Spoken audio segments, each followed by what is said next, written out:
Good evening, happy Wednesday. My name is Kulin and this is Toolkits live non-fiction with Express Media. I would like to start tonight by acknowledging that we are broadcasting on stolen lands. I am broadcasting on the lands of the Wurundjeri people of the Kulin Nation here in Naarm, known as Melbourne. I pay my respects to elders past and present and extend that respect to any First Nations people tuning in tonight. I would like you two to take a moment to stop and acknowledge the lands on which you are on and acknowledge elders past and present on the lands on which this broadcast reaches. It always was and always will be Aboriginal land. So to tell you a little bit about Express Media before we get going, it's a youth literary organisation, a vital organisation which has been around for 30 years and has been developing, supporting and promoting young writers around the country with workshops, developing skills, publishing voice works, and through awards and programs that recognise excellence. And one of the programs they run is what you tuned in for tonight, which is Toolkits, a rigorous 12-week program for writers aged under 30 to develop their skills in a unique and exciting online environment. So there's one-on-one mentoring and feedback and presentations like this one and the chance to meet other young writers. So for all of you tuning in to the live session, that is what you are missing out on. And Toolkits, importantly, is made possible through the general support of Copyright Agency Cultural Fund. So thank you. So tonight I will be talking to Royce Kurmelovs, and I am Kulin. I am the guest facilitator, and I'm also an associate editor at crikey.com.au. Previously, I was a journalist and editor at The Age and Sydney Morning Herald, and I covered the arts, I covered entertainment, I covered business, and I've also co-hosted a podcast. I do stuff on panels and in the media, and I am on Twitter. My handle is @Bhakti, so BHAKTHI. And our fated guest tonight is Royce Kurmelovs, who's joining us from South Australia. He's a journalist and author of The Death of Holden in 2016 and Rogue Nation in 2017. His work has been published by the ABC, the BBC, CNN, Al Jazeera English, and other publications, including Crikey, I am now told. So welcome, Royce, and it's time now for you to take it away. Hello, that was a good introduction, thank you. And also thank you so much for having me here tonight. It's actually really nice to be able to give this kind of talk and talk about these things in a bit more depth. And you know, as was said, I guess, is that, you know, like we're journalists, which, you know, in the words of a better writer than I means that, you know, we have no taste for honest labor and a few other marketable skills. And I'm also a freelancer, which I guess in the scheme of things makes me the worst of the bunch. I'm not attached to any kind of newsroom. And this is how I essentially pay all my bills, is by, you know, producing stories and words, doing words for money. And it's a very interesting business to be in. And I guess tonight I'm going to talk a little bit about how I see what I do, how I think about what I do, and I guess just in that sort of stuff, because I don't really feel like I have the authority to instruct anyone else on how to tell their own stories. I'm assuming that anyone who's interested enough to be watching this is going to have a pretty good idea of what they want to say. But I think there's some value in talking about I guess, how we see what we do to share that knowledge. And I guess for me, though, journalism was always really the goal in a lot of ways. I mean, I grew up in Adelaide. I mean, and to tell you about me, I grew up in Adelaide. I'm from the northern suburbs of Adelaide. I grew up to a mixed migrant and working class family. You know, I joke that the only interesting person to really come out of my neighborhood was David Hicks, the guy who got locked up in Guantanamo Bay by the Americans at one point. So that's fun. And I guess, you know, I'm the son of an earth mover. And for me, I really had no one to show me how to do this work and how to exist in this world. I mean, you know, when you grow up in that kind of environment, as I'm sure many other people know, you know, you have all the cultural signifiers of that. I mean, I'm a little too quick to speak my mind. I swear too much. I don't dress right. I wear my heart on my sleeve. All these things. And for me to get to this point has been, you know, a really interesting experience.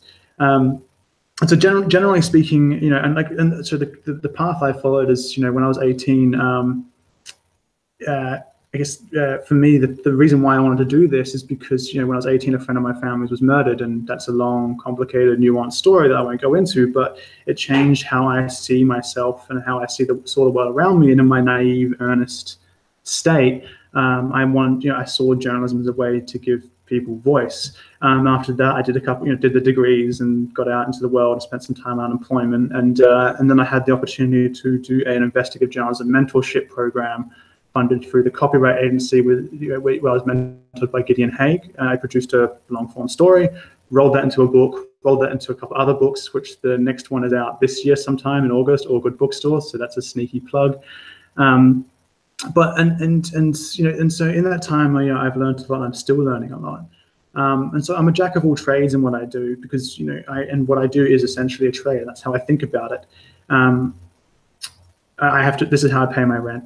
I've done stories that have covered something as silly as the connection between, Scientology and the Pancake Parlor franchise, and stuff that's actually really kind of heavily and sophisticated. And I'll do it. And I've even made posters one time. So that's been, it's an interesting game doing this freelancing business.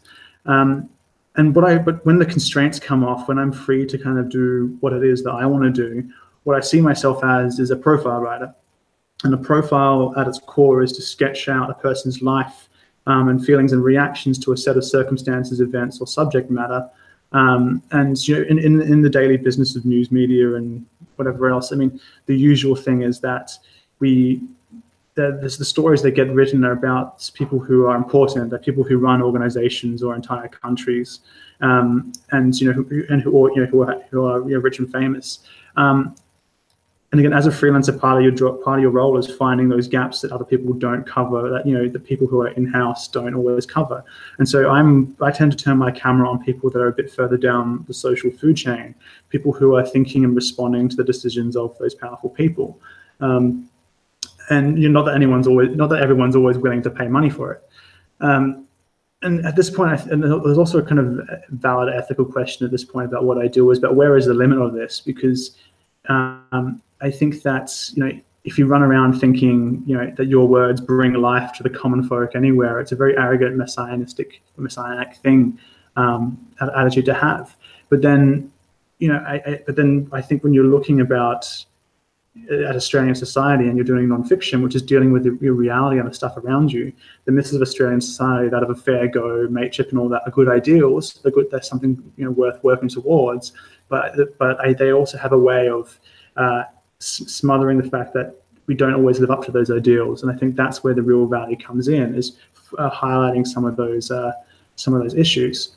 And a good example of this is actually a book, and it's one of my favorites. It's Harp in the South by Ruth Park, and she's basically Australia's John Steinbeck.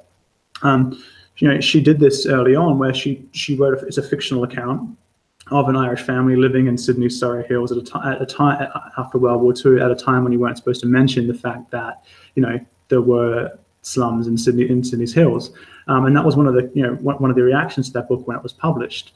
And so I think for me, that's a really good idea. That's the ideal I follow in terms of how I see what I do. And the next thing I think is that this goes to kind of the role of a journalist. The role of a journalist is to be a kind of professional witness, and to kind of document those realities of Australian life. And at its core, when you move away from kind of daily news reporting, the stuff you get in a newspaper, every single day, that's what it becomes about. And that becomes incredibly important for, say, 5, 10, 15 years time, when someone comes back and wants to find out who the villains were or what happened. And so on this, the bedrock of all nonfiction writing then is fact. Whether you're writing an essay or you're doing journalism or you're doing memoir or anything else, people have to be able to rely on what you say, and because your role is as a professional witness, if you think about it that way, people are going to make decisions on what you say and what you bring back and what you find. They'll make decisions about their relationships, about their families, about their lives, about their jobs, about their companies, and so there is this huge onus on you to kind of get it right and to record this information. And for me, I take a hardline approach to that fact, because if you are doing anything to undermine that, because what that is really about is a relationship with the reader, right? The reader expects certain things. They expect to be able to believe what it is you are saying as an author.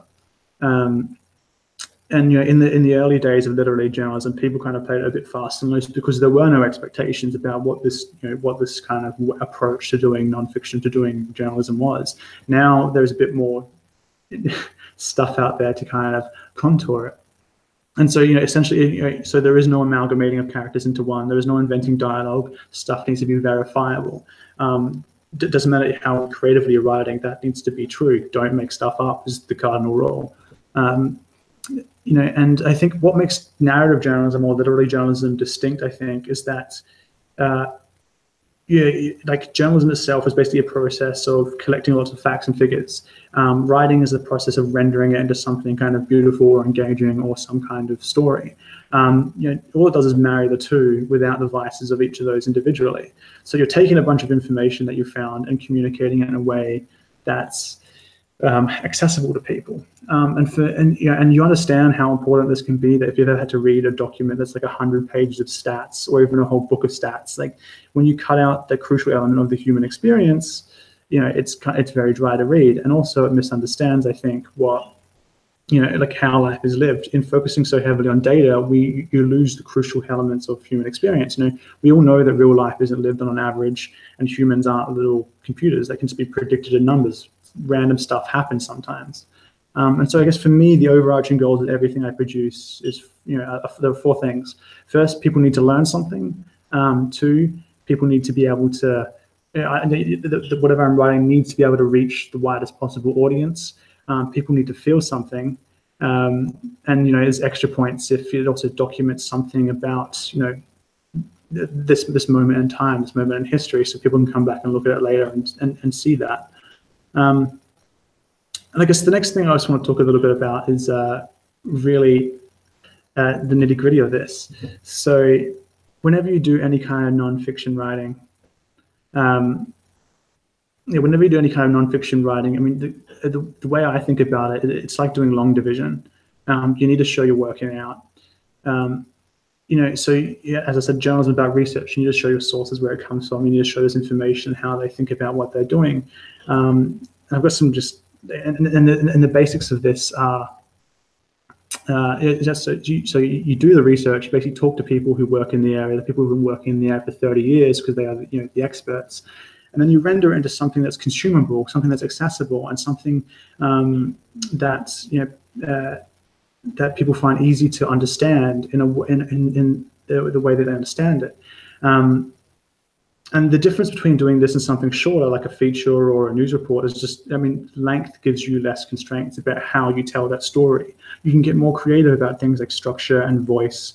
You can play around with, your style a bit more. But essentially you're still doing the same basic function. And, at the core of all this stuff, I'm not doing any assume.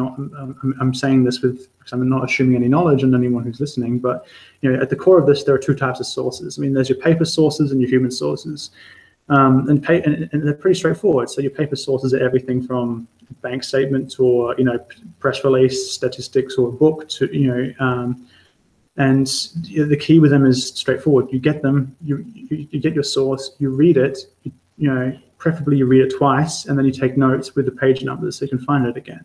And whenever I do any of my projects, the first thing I do is do a document sweep. So essentially I'm going out there and finding everything that's been published or that's relevant to the situation. And that gives me that kind of that crucial information, the background statistics, and it allows me to kind of set up, I guess, and learn about this world that I'm going into. Because again, as a journalist, you're not an expert on everything. Your job is to learn enough about something so that you can identify, roughly who's lying and who's not, and what's accurate or not. And this is part of that process. But the core of the story, I think, is always going to be your human sources. These are the people who live the numbers. And they are where the rest of your information comes from. These are the people who, you know, who give you your quotes, whose experiences you're going to write down, whose, you know, details about their lives you're going to record. And the key to dealing with human sources is pretty straightforward. It's the key to dealing with anyone. It's, you know, show a little interest in other people. Just ask them questions about themselves. And it's something I think that's, you know, and you can see this even stepping away from, I guess, talking about, you know, words for a while. In everyday life, a lot of people talk about themselves, and, you know, and some people never get asked about, you know, or some people never get asked about themselves. And just asking questions and showing an interest in other people is actually really powerful, and it can be really moving. You know, and again, for anyone who's kind of new to the game, I mean, the rules are basic. Whenever you turn up for a story, you know, you identify yourself, who you're writing for, where you're from, and you never lie about that. And then you ask them for help with your story. And an editor once said this to me once, and I've always remembered it, is that, you know, you never ask someone for an interview, you only ever ask someone for help, because fundamentally interviews are confrontational, and interview is a code word for interrogate, and cops interrogate people. Your boss interrogates you when you're going for a job. You know, the Stasi interrogate people. And, you know, people, however, like to help. And in that sense, it kind of, things become a bit more collaborative. You know, and then there's this, and dealing with people is always interesting. And yeah, and when you ask those questions, there's a few, I mean, basics to it. I mean, when you ask your questions, you ask it and then you go silent. You don't say yes or to agree with people. I mean, you avoid double barrel questions, as you'll never get one answer. But the thing I'm kind of trying to focus more on when I do my interviews is the sense that you ask, well, what was it like? How did it feel?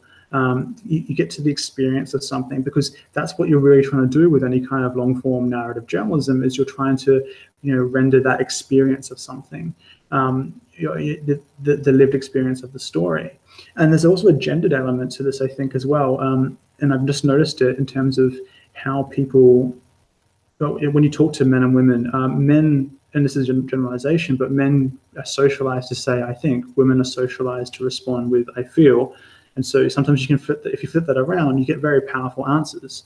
If you ask men how they feel, you know, you might get a very different answer from them. If you ask women what they think, it's the same situation. One time, I mean, for me, there was a story. I was out in the middle of nowhere talking to a farmer, driving around, and I asked him, and he got talking to me for a little bit, completely irrelevant to what I was there for.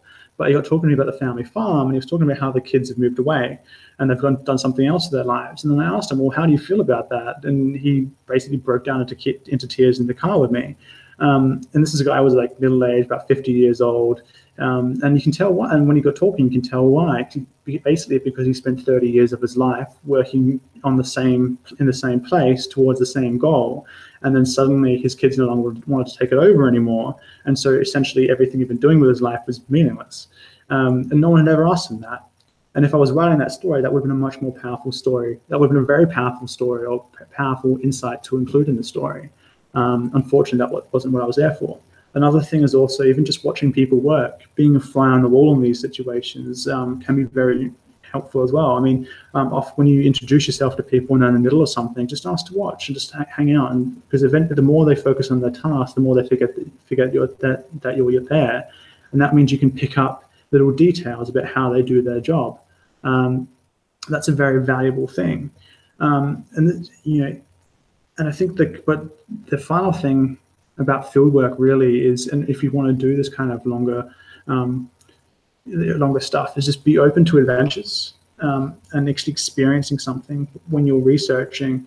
It's one thing to know how to put together a newspaper or make good TV, but having that other knowledge, having something to say, is another thing entirely. And you only get that by going out there and doing stuff. And sometimes, you know, even the best way to understand something is by participating in it, by getting your hands dirty. And I try to, when I do my projects, I mean, I try to make it a rule that to go out and visit whoever or whatever the places that I'm writing about, unless the cost is so extremely prohibitive that there's no way I can get out there without going bankrupt.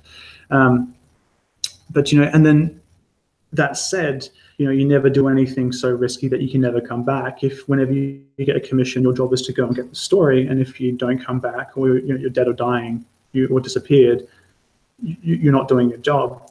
You know, and I think the final thing though is just the sense when you're dealing with people, if you ever get a chance to do this, is just show humanity. One of the best reporters I've seen work was Carla Welkers for The Guardian, and you know, she has an incredible way of, like, when she listens to people, she deeply listens to what they have to say, and even if she doesn't necessarily show it, she talks to people, interacts with them in such a human way, and it makes her reporting that much better for it. And so I guess when you get down to it, if you want to talk about the actual writing of this stuff, and how I see what I do, to talk about my books for a second, like when I put together them, I see my books as kind of a cross-section of a community or a society dealing with these kind of big events. So you talk to different people at different levels, and it comes together an overall picture. And when I try to put the words together, I'm an advocate for plain English. I mean, for me, the key is always to acquire or to reach the widest possible audience in the clearest possible way. And I would encourage anyone who's interested to, you know, not talk to the guild, not talk to your friends and colleagues, but to talk to people who are strangers, because that's how people learn stuff. That's how we share information. Yeah, and really, if you're getting really incredibly technical with your writing, you're talking about these issues like, you know, that obscures things somewhat. The key is to be able to communicate this information as clearly as possible.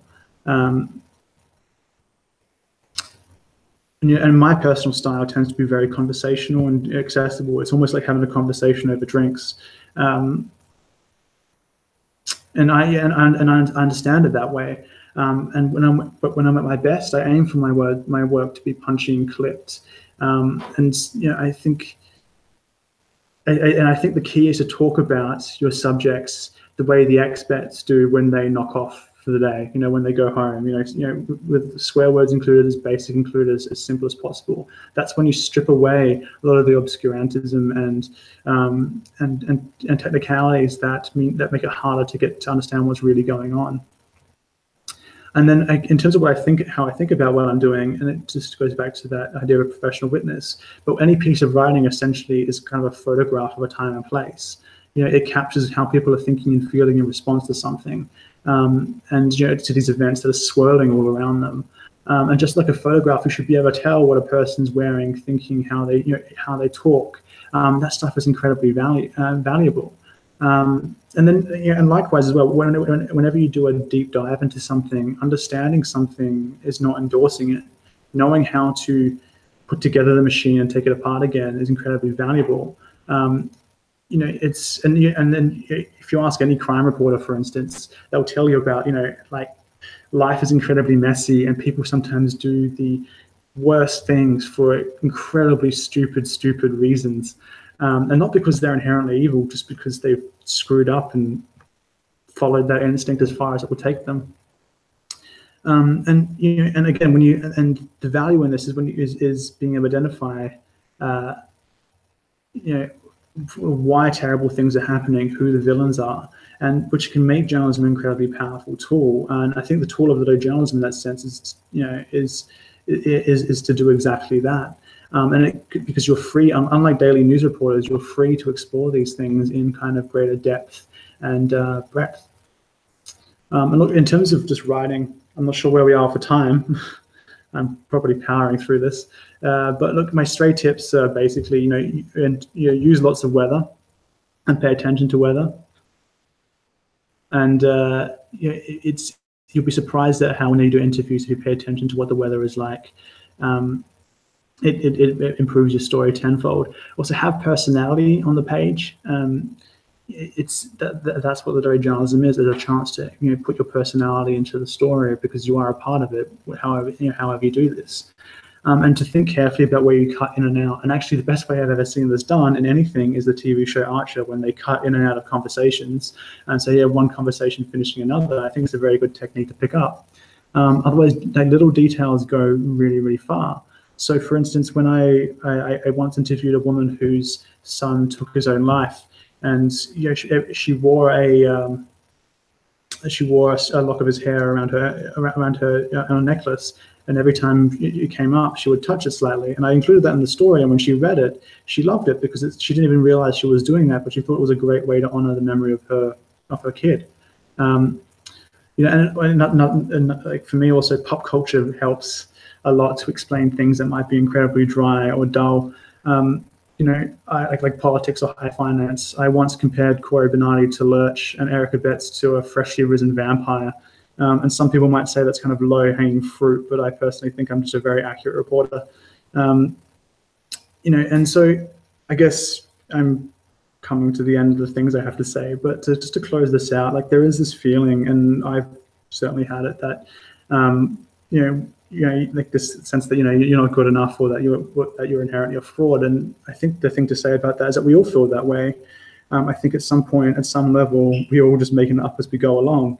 And there's a thing for this. It's called the rational ignorance problem, and that's that the more you know, the more you realize you don't know. So why bother learning anything, right? And some people, I think, read that as a defense of ignorance. But I think when you apply it to life, it's that realization that, hey, this is an inherently uncertain, random world, and no matter how far you go, you're still going to be learning stuff. You're still going to be, adapting to circumstances, and at some level, we're all bluffing. So anyone who acts like they know is either lying or stupid, and they're the ones to watch out for. And so, I mean, I guess that's the final lesson. Screwing up is how you learn stuff. And if you're committed to the work, it doesn't matter because you don't quit. You just do better next time. And and that's it for me. Is that awkward? It's an awkward ending, but hello. Yeah. Thanks, Royce. Thanks. Real. Being honest. So I thought I would ask you a few questions, but also might be questions from viewers as well. So I want to ask about being freelance and really enjoy getting to really go deep into a story. And you've written 2 books, or you've probably written 3 books now, but you've published 2 books. Why do you think book-length journalism appealed to you? Because I think that actually books are one of the last places you can do that sort of very in-depth, longer writing. I mean, and this is something we all know, newsroom budgets are being hacked to shreds, people are being laid off, we're losing a lot of institutional knowledge, industrial news is coming apart. And I think books are really valuable for giving you a little bit of startup money and a little bit of time to go out and really get to grips with something out there in the world. And to do it in a way that is also accessible to people. Could you tell us a bit more about the choices you made, like particularly your first book, which would have been such a new experience, would have been such a challenge. You chose to write about the car industry. Do you want to tell us a bit about how that came about? Yeah. So when I lucked out and got into the kind of the investigative journalism mentorship program, part of that was you needed something to write about. And at the time, the announcement had been made that they're going to close up this huge industry across, that operated across 2 states and employed thousands of people. And I grew up out that way. And for me, that factory, the Holden Factory, was something that just always existed there in the landscape. It was never something you really thought about. So I had no idea about it, but everyone seemed to care about it. And so when I pitched for this, it was like, well, and then when I did the reading for this and caught up in terms of the background, you realize how significant this thing is. You realize how many people get hurt by this, and that this, it's not new in the scheme of things, but that was one of the questions I wanted to ask was, what happens to this group of people, this community, when you close down an intergenerational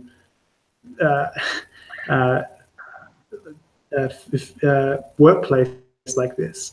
And the short answer is nothing good. And that was something that was a relevant story for multiple reasons, because it cuts across the conversation that we're having, like, nationally. And for me, the thesis of that book was really that the closure of that factory was a watershed moment in Australian history, where about the Americanization of the economy and the liberalization of the economy and the consequences that's going to have for the people who have to live in these places. And so in that sense, I think it was an incredibly important story, an incredibly important human story. that's, I'm still also incredibly proud of, and that I have a lot of feelings about that this is the first thing I ever worked on. And it's something that also lent itself to a book-length project as well. I mean, this is something that you can there's a lot to write about, a lot to sustain over this period, especially as events unfold. Yeah. If you'd gotten that book deal, say 10 years ago, do you think that would have been great for your career, or do you think that it just takes the time it takes and that might have been too soon? Terrible. If I had that opportunity 10 years ago, I would have no idea what I was doing. I would be so lost, and it would be a terrible, terrible book, and I'd have to pay back my advance, and everything would be terrible. I've literally made every mistake possible. Like in that period when I was freelancing, I've been freelancing for a while now, and I've literally made every mistake possible, and then some. And I've been thankful that I have really good editors along the way who have kind of saved me from myself and taught me things. And if I didn't have that experience to get to that point, I wouldn't really know. I wouldn't really have enough.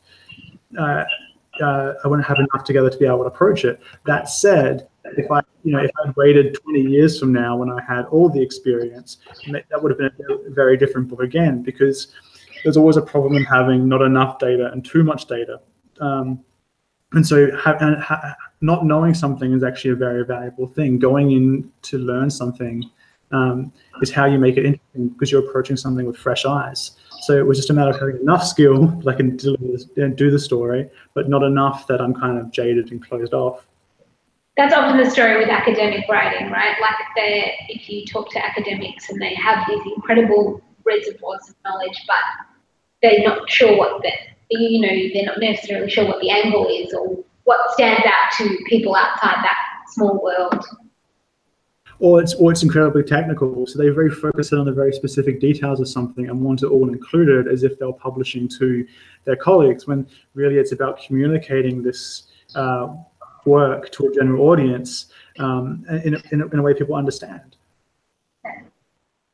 So we're obviously talking to younger writers, people who are trying to find their feet as non-fiction writers. If you could go back a decade and talk to yourself, what would you say? You gave some tips, but to that kind of at that stage in your career. Keep going. You're on the right track. And again, I think that inherently, we understand what kind of stories we want to tell and how we want to tell. We inherently know how to tell a story. I mean, you do it with your friends. We talk about what happened on weekends. You do it when you talk about that terrible thing that happened to you that time, or that great thing that happened to you that time. It's a matter of just taking that and putting it together with a bit more technique into something that other people want to read as well.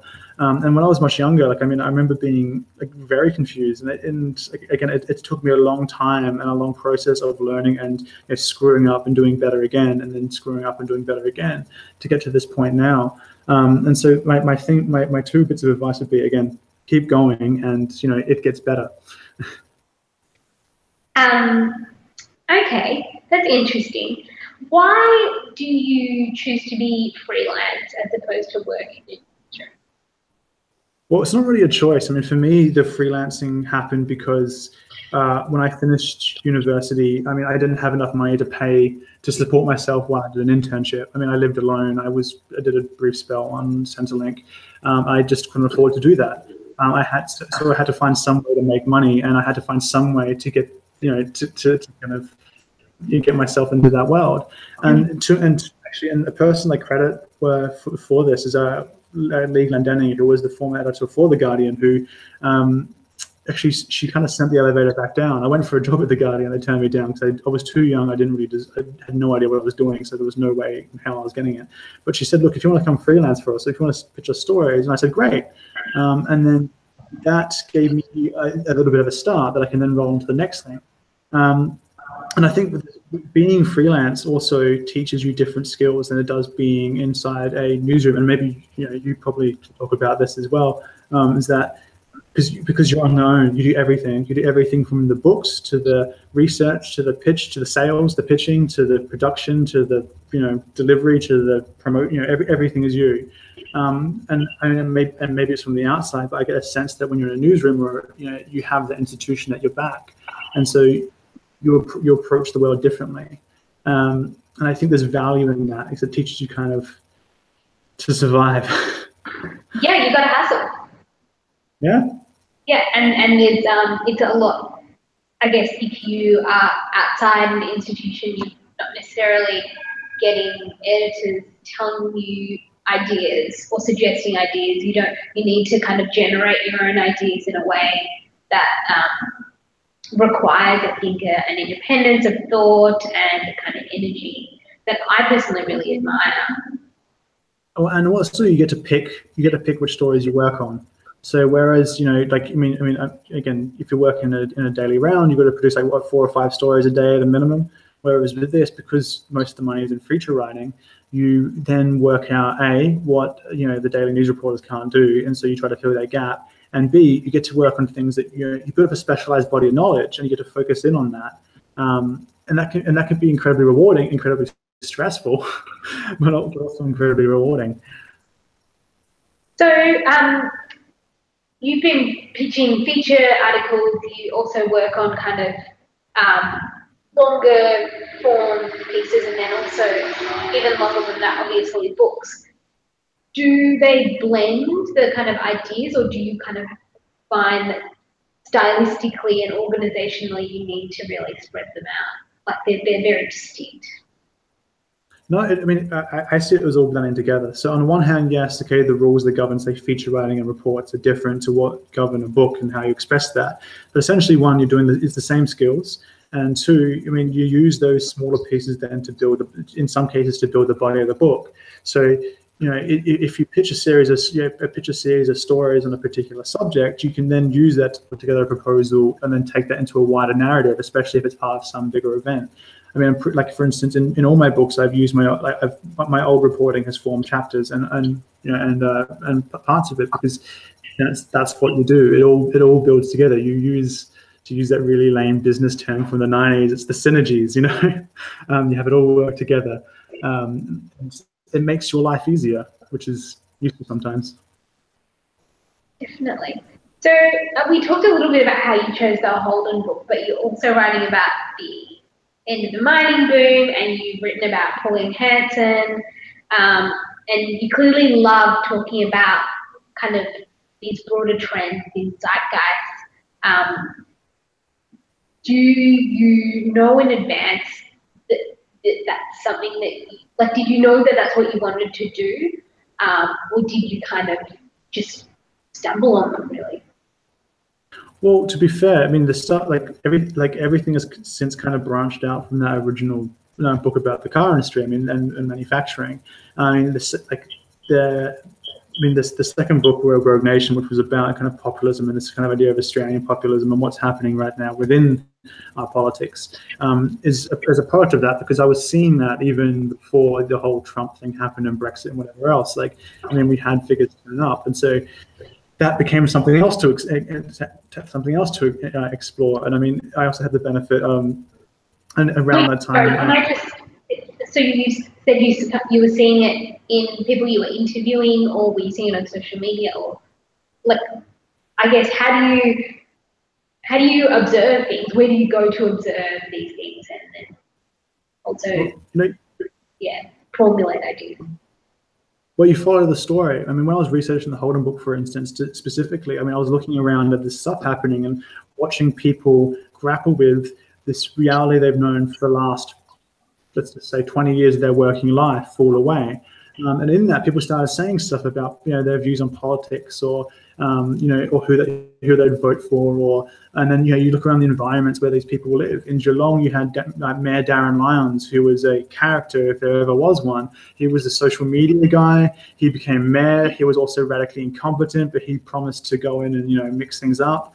In South Australia, you have the figure of Nick Xenophon up here, who is arguably Australia's best, most effective populist to date, despite his recent defeat. And then when I finished the end of the Holden book, I had a really interesting opportunity where where Nick actually read that book and said, "Hey, you want to come work for me for a while?" And I said, "Well, yeah, sure." it was a chance to embed in the federal Senate. And so I was in Parliament when Trump got elected, and I was watching these people's reactions. And so afterwards, I said, look, people were approaching me to talk about the connection between manufacturing and populism, if there is one. And so that became this idea. Well, let's go talk about how this all relates. Let's talk about class. Let's talk about industrialization. Let's talk about the Hansons of the world. And then that became the next book. And then this book on the mining boom branched out because when I was doing the Holden book, everyone was saying, well, the mining boom did it. And so this attempt this for me is a chance to go see, I guess, how the other side lived. I mean, if South Australia and parts of arguably Victoria were kind of doing it tough during the mining boom, what was happening in those parts of the country which were making it rich? And how are they reacting when it went away? And I think those are very interesting questions to ask and to also illustrate. You obviously a really big proponent of getting out in the world and, seeing things for yourself and traveling and immersing yourself. Why is that important to you? What's your advice about that kind of journalism and non-fiction writing for these toolkits? Again, it's essential. I mean, again, it's one thing to know how to put together a story, but it's another thing than to have something to say. And it's the old style of journalism is you turn up to a bar and have a drink with people and get the local knowledge and find out what's going on, and then you go away and write it. But as if you're a daily news reporter, you don't have that luxury as much anymore because you're stuck in the office. 2, you don't have any money to go on the road unless you justify it. And 3, you have to churn. But the old way of telling stories is incredibly important as well, because what it does, it takes people who are otherwise invisible and makes them visible. And also it gives you a very clear depiction of what their world is like, what things smell like, what their hands feel like, what their feet feels like after 8 hours standing up washing dishes. And then from that, you can, once you do that, you understand parts of the world we don't normally pay attention to. I think that's incredibly important. I mean, and that's a function that journalism should serve. Yeah. So can you tell me, I guess, a bit more about some of the more memorable times you've had on the road? So war stories. I've had some fun ones. Like for instance, like one of the most memorable is I was and it made it into the last book. I was over in WA and I was trying to justify myself being there. So I was pitching all these stories how it happened in WA, and I saw there was a Reclaim Australia rally happening that day, and it was like scalding hot. I was dressed inappropriately for the weather. I had like jeans on, whatever. It was awful. I turn up there and I go trying to. I turn up there to try and see the situation. There are police everywhere. There's this rally on the hill. There's a counter rally over the side. I go over to the counter rally, say hi, and look around for a while, and then I go over to the Reclaim Australia camp. And it's a really weird environment to be in because you suddenly realize you're in kind of hostile territory. And even though you're in public space, people start grabbing you and asking you whether you've been cleared by security. And so that, and from the start, it was also a very confrontational environment. And then halfway through the day, like I was standing there, and in the background, I look behind me, and then this woman walks up and just starts talking to some people, and she's Islamic, and she's wearing a hijab, and she's determined. And I recognize one of the figures she was talking to as Blair Cottrell of the UPF. And of all the people in all the places, he's the guy she got to ask, why do you hate my religion? And so I was like, well, that's interesting. So I walk over and start talking to them. And I start listening. I just stand off to the side and start taking notes. And it was one of the UPF guys, I forget his name, but he's just lecturing this woman about how her prophet is, how the prophet is evil and all this sort of stuff. And he's just going. And then at the end of it, they all get together and they take a big group photo with her. And she's very polite and very respectful. And then, so she of course says yes. And then Raheel takes the photo and they give her bunny ears. And then that photo then goes live over, Facebook and goes crazy, and everyone sees it. And all her friends start saying, "Why are you hanging out with the UPF guys?" Because they were essentially using her for propaganda. Now, at the time, I asked her for an interview, and we go, hanging out. I start talking to her about who she is, where she's from. She's got a great story. This is a person who, when she was very young, was essentially the Taliban wanted to kill her because she went to school dressed as a boy. Then she left, had to get out. Her father came here as a refugee. Great story, all up. So she's lived it. A couple of days later, then I get a call saying, "Hey, this terrible thing's happened. All these people, like these UPF guys, are using my photo for like point scoring." And then the story became about that, and that served a couple of functions. It also corrected the record, so people knew what actually happened that day because I was the only person there to see it. Yeah, and that's one of my favorites. That's a fantastic story. Obviously, you're out in these environments where you need to win the trust of strangers. And I love that advice about asking people for help as opposed to asking people for an interview. I've not heard that before, and I think it's intuitively so logical. Do you have any tips on how to approach unfamiliar people and communities and do that kind of field work? It varies on situation. Like, I mean, I'm also not always the best at it because I'm quite an anxious person sometimes. So it's hard doing that, making that initial approach, to doing the initial cold calls, walking up and no one saying, "Hi, how are you?"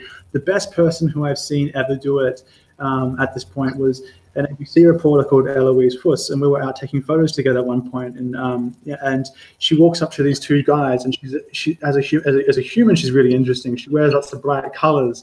She's got this big wide smile, and she walks up to these guys in the middle of this parking lot and just goes, "Hey, how are you?" And just like was really, and then and you watch these guys, they went from being really shady and kind of like intimidating to just being like to just doing whatever she said. She's like, "Oh, can I take a photo of you guys?" And I'm like, yeah, sure. And they said, "Oh, can you just stand there and just and she lined them up." I think part of it is confidence and just being friendly, and again being human. And again, if you're talking to people like farmers, like you don't walk in trying to ask all the questions or whatever else. You take your time, you build rapport, you ask them how they're going, you ask them what kind of crops they grow, you ask how their season's been, and then eventually when they get tired of you trying to make friends, they say, "Well, what do you want?" And then you ask them what they want. So it's a matter of just experience and just having the confidence to say, "Hey, how you doing? Can you help me out?" Are there any subjects, as in individuals or topics, that you would like to write about but you can't find a way in yet? Hundreds. Like there's always stuff, and like there's always ideas that you have that are unsellable, or that no one's interested in, or that no one's willing to publish because of the way you want to do it. Like, and that's the thing, right? Like you have all those ideas in the world, but at the end of the day, someone's got to buy it if you want to pay your rent. And I've had many. I've pitched ideas like about. I can't even think right now, but. There's always stuff that doesn't get up, and the idea is to, I guess, what you learn over time is that, it's about it's law of averages. You pitch 5 stories, 1 gets up, and also again, this is and I'm sure you know this as an editor. I think my observation is that it's also gendered again, because men are conditioned to, to keep going until they get a result. Men are more likely to pitch more regularly, even if they get knocked back. Women tend to pitch once and then go away because it's the social conditioning again. So the key is keep pitching, even if you get a no. All you can do is ask. If people say, "No, you haven't lost anything," you just try again. Yeah, that's definitely one of the reasons why whenever especially when I respond to women's pitches, I tend to say at the end, make sure you pitch again. Like, this doesn't mean I hate you forever. This just means this particular idea doesn't suit our particular publication at this particular time. Like, there's lots of factors. It's not a referendum on you. Well, yeah, and then sometimes this stuff happens. Like, I mean, for instance, when the Holden closure happened, I mean, I pitched a story afterwards being like, "Look, do you want me to do a story?" And I'm like, Elizabeth without Holden, right? Because Holden was the only thing that people cared about. People flew in for that closure to videotape it and to talk to people and to do all these sorts of things, right? But do you think anyone's going to be there the next week talking about this people, about what their life is like? And I wanted to do that story. But again, no one wanted to buy it, so I couldn't get it up. And that's just the way it goes sometimes. Yeah, because it's not in the kind of traditional flow of how journalism operates. They move in and then they move out, right? Yeah, and then this is where the value of smaller operations come in. And like these are your kind of lit journals and your smaller magazines, because they have more capacity to run that sort of thing. And so sometimes they can be a good fallback option. If your initial lot of pitching doesn't work out, and then you go, oh, well, I've still got the idea. I'll take it to someone. I might sell it for a little less money. But I'll take it to somewhere else. When talked about interviewing, which obviously there's an art to. And it's very unique to people, and I think it's always really interesting to hear another journalist interview someone when you're out in a, you're out in a kind of competitive field job, and you're hearing everyone kind of do the same thing but in their own way. What are your tricks? What are the ways that you do it that are different to people? I am really good at being underestimated. It's a joke that's kind of the Columbo approach. Like, I tend to mumble, I talk really fast, I trip over my words, and it's really interesting the response I get from people. And maybe I shouldn't say this live to YouTube because then I'll give away my secret. But no, it's really interesting to see what people tell you and how people treat you when you talk that way, because they assume you're either incompetent or that you're, not very good. And then you get a really good read on a really good read on a person, and two, they tend to tell you things they didn't expect, that they didn't mean to tell you, and then you can follow it up and ask them about it. And I think I guess for me, that kind of, that's how I operate. I've seen other people though who, like you said, everyone has a vastly different approach, and it depends on what your strengths are. And for instance, I once saw, I once saw Latika Burke, who's a reporter, interview someone, and she has this amazing capacity to be really friendly and bubbly. And the second someone says something that she thinks is relevant, she goes in for the kill, and it's amazing to watch. I once heard about an Italian reporter. I can't remember her name at the moment, but she was kind of famed for having this amazing capacity for making people she would kind of get really intimate with people. Didn't matter whether she was talking to a warlord in Afghanistan or an organized crime boss in Italy. People would feel like they could tell her anything, and they would, and they'd tell her all these secrets, and then she'd go away and publish them, and then it kept happening, so she kept her job. So everyone, and that's just something you do over time with practice. You develop your own style and your own way of doing it, and you go with what works for you. You don't try to persist with something that you kind of suck at, because that would be wildly irrational. Yeah, and that is part of, I feel like one of the things of what you said tonight is to keep going. You said that in the initial presentation, and also with pitching to keep going, but also with interviewing. There's so many times I've done a story where by the time I've written the end of the story, I wish I could go back and do the interview again because I know more, or, it's such an imperfect art form, interviewing, I find. What's your style? I'm probably very kind of chatty, and I just talk to people like it's not an interview, so I'll often just be like, how's that? Bloody traffic, and I genuinely don't know how to be not like that. I can't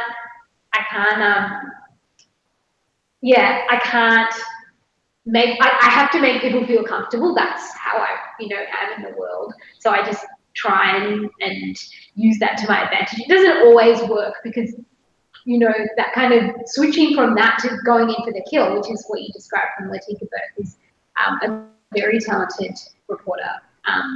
It can be jarring for people, but I prefer to just kind of settle in and just let people talk. And also my other thing is I like to reveal things about myself, which always helps people. Well, it does, because if you're vulnerable, people get more trusting as well. And and the other thing as well I find is that some people I've seen do interviews and they're really afraid of asking questions that imply that they don't know something. And I think but like, I think it's okay to ask basic questions because, you know, I'm telling you, but you know this, you know, it's our job is to ask the questions that we think our readers or our audience want to know. And sometimes those are not the most advanced questions. Sometimes they are the basics. And, you know, we can't insert our thoughts and feelings in the plate. We can't invent dialogue for the people we're talking to. I was out in the middle of nowhere one time and I spoke to, and this story never got up because of reasons, but I spoke to this Indigenous guy, and I was talking about, I guess, life around here and in the community, and he says something, and I know what he was trying to say. He was trying to talk about colonisation and, you know, all that sort of stuff, but then I couldn't say that for him, and so I had to ask the question, well, why do you say that? Why do you think that way? And let him fill it in. And when I did, his partner, who was, you know, his partner who was standing next to him, who was, you know, a white Australian, she looks at me and she kind of scoffs that I would ask something so obvious. But again, I needed him to say that. I can't invent words for him to say to me because that would be making stuff up, and I don't like, you know. That's the first rule you don't break. Yeah. Yeah, I agree. I agree, and that's when transitioning from having a chat to having an interview. In a chat, you wouldn't do that. When you could talking to a friend, that seems artificial, but in an interview, you need that artifice. I think for me, if I'm kind of open about, look, I'm still learning about this topic, and I'm asking you because, you know, you are the person that I think will best be able to shape this story or best be able to explain this to me. And I think then people understand why you're asking them rather than it being combative. Yeah, and then explaining what you're doing so they understand. Because I mean, and it's okay if you're just talking to the person. Like, it's okay to look dumb in front of that person instead of looking dumb in front of the world. So, like, you know, it's, you know, it's and that's the thing. So it goes back to, like, how do you win people's trust? Well, you just be straight with people. You don't lie to them. You don't try to be something you're not. You tell them exactly what you're doing, and then they're kind of like, yeah, all right, like, come in for a drink, or come in, I'll make a cup of tea, and always drink the cups of tea. Yes, it's rude not to. It is. And I have often had, I'm like, no, I don't really have my tea like that, but okay, delicious. Speaking of kind of writing about real people, how do you approach that in terms of the ethics? So do you, look, if you feel like a subject is particularly vulnerable in some way, how do you handle that in the story writing? It's highly situational, and it depends, like, what kind of vulnerable we're talking about here. Like, I'm not going to say who or what, but I did a story once on someone who, and it was like whose wife was killed, and their kids were still young and had just, you know, like, it had just been enough time that they've just gotten over it. And there was no reason for me to include that detail in the story. So, of course, I didn't, and I agreed not to, because that would just be gratuitous invasion of a person's privacy. And when it comes, and so there's like that situation. Then there's other situations of people who have been, I guess, victims of something. One of the hardest stories I've ever done to date was writing about, was writing about South Korea and talking about people who had survived rape and sexual assault there. And I was dealing with a group of people a group of activists particularly, who were trying to get someone to talk about this issue without euphemism, with, like, just clearly, plainly, and they wanted to get this information out because they felt they couldn't. But I was also dealing with people who were inherently vulnerable and who'd experienced in some cases, terrible trauma. And it was a very stressful. I worked on the story for 2 weeks. And the 72 hours in which it went live was some of the most stressful for me, because there were so many things I had to navigate on that story. But it was an important story, and I think that some people avoid doing stories like that because it's just really hard and stressful. But also, if you shy away from doing that kind of hard work, we're all the poorer for it, right? Because we're not talking about those things that actually matter. And then I think, and the other thing I think is crucial is when you talk to people who have no experience dealing with the media. I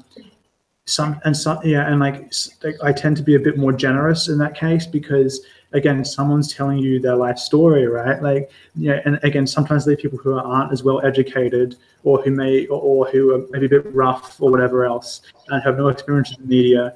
And so you never lie. You tell the story as it is, but you don't go out of your way to be gratuitous or embarrass that person for their ignorance, because at some point it's a balance. Yeah. Does that make sense?